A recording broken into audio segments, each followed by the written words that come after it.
Il est important lorsqu'on est thérapeute d'avoir une pensée par rapport au toucher. Pour les thérapeutes qui touchent, les masseurs, les ostéopathes, toute personne qui a un contact physique ou même peut-être qui n'a pas de contact physique, de penser à l'approche qu'on a du patient.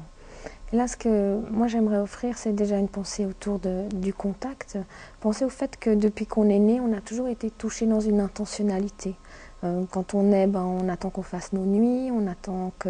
qu'on mange bien, on attend qu'on dorme bien, on attend qu'on soit sage, on est touché si on est sage. Ensuite, quand on va avoir des relations, on est touché parce qu'on est gentil, on nous demande d'avoir du plaisir ou d'en donner. Il y a toujours une attente derrière ce toucher. Et qu'en fait, on n'a jamais pu, en tant que patient, en tant que personne qui est reçue ou en tant qu'être humain, on n'a souvent jamais pu dans notre vie être touché sans une intention derrière, sans un but, même un but positif, mais sans un but. Et je pense que le rôle du thérapeute dans son cabinet, ça peut être d'offrir ce toucher-là.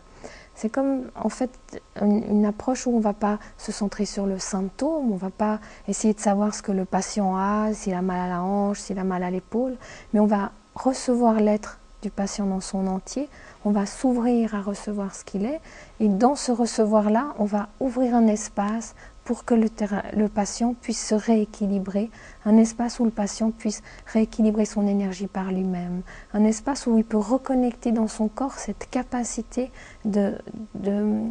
se rééquilibrer. Et souvent, lorsqu'on touche quelqu'un dans cette dimension, simplement dans un recevoir, dans une création d'un espace pour lui et pas dans une intention, on va permettre à la personne de connecter des choses très archaïques à l'intérieur d'elle-même, des choses qui touchent à l'embryologie. Au niveau de notre conception, au début de notre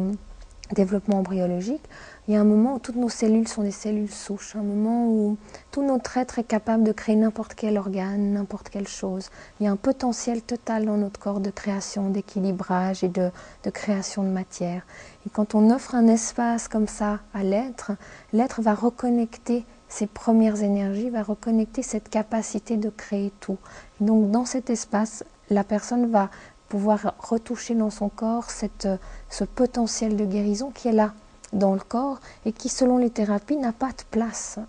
pour s'exprimer, n'a pas de place pour pouvoir sortir.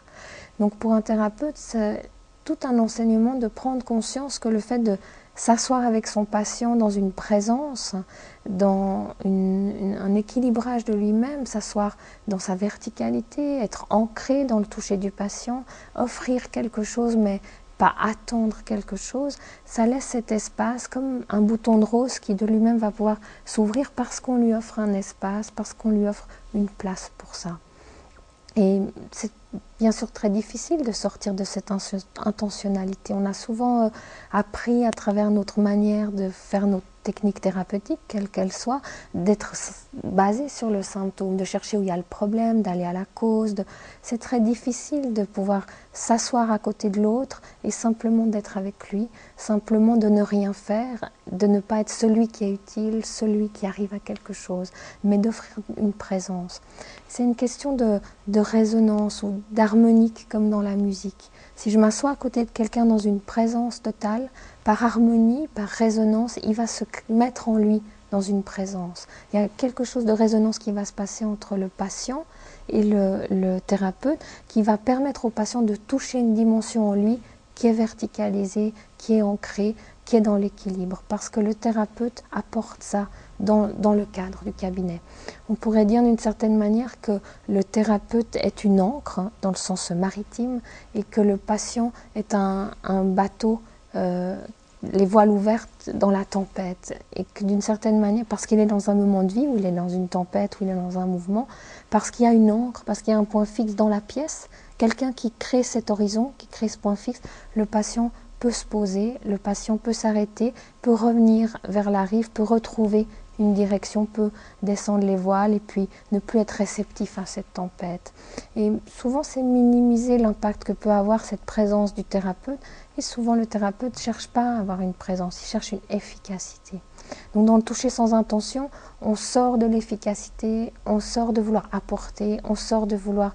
progresser, on sort de ça, on reçoit l'autre dans son être, dans sa présence, et on lui offre un espace pour être ce qu'il est, avec ses déséquilibres, avec ce qu'il est profondément.